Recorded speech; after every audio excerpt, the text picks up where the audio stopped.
আসসালামু আলাইকুম এভরিওয়ান। আমরা এখন গুড় খাওয়ার উদ্দেশ্যে সকাল সকাল রওনা দিয়ে দিয়েছি।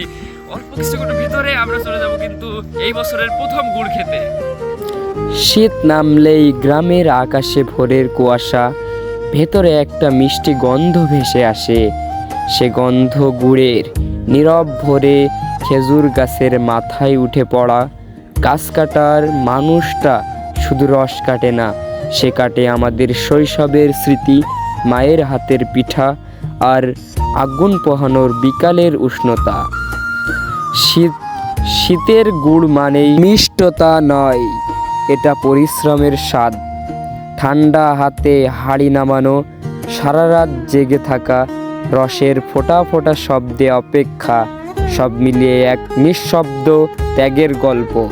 আজ শহরের কোলাহল, আমরা যখন বোতলজাত মিষ্টিতে অভ্যস্ত, তখনও গ্রামের কোনো এক খেজুর গাছের নিচে দাঁড়িয়ে থাকা গাছ কাটা মানুষটা, কেউ তার নাম জানে না, কিন্তু তার হাতের তৈরি গুড় ছাড়া শীতের স্বাদই অপূর্ণ।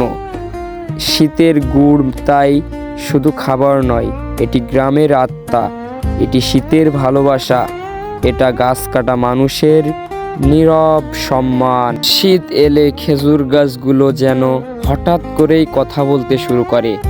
ভোরের কুয়াশা ভেদ করে গাছ কাটা মানুষটা যখন দা চালায়, তখন রসের সঙ্গে সঙ্গে ঝরে পড়ে তার জীবনের গল্প। কঠিন দিন, নীরব স্বপ্ন আর না বলা আশা। গাছ কাটা মানে শুধু একটা পেশা নয়, এটা শীতের সঙ্গে করা এক নিঃশব্দ চুক্তি।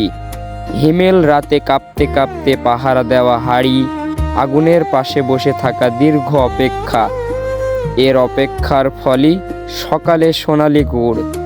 শীতের গুড়ের মিষ্টতা মুখে লেগে থাকে, কিন্তু তার পেছনে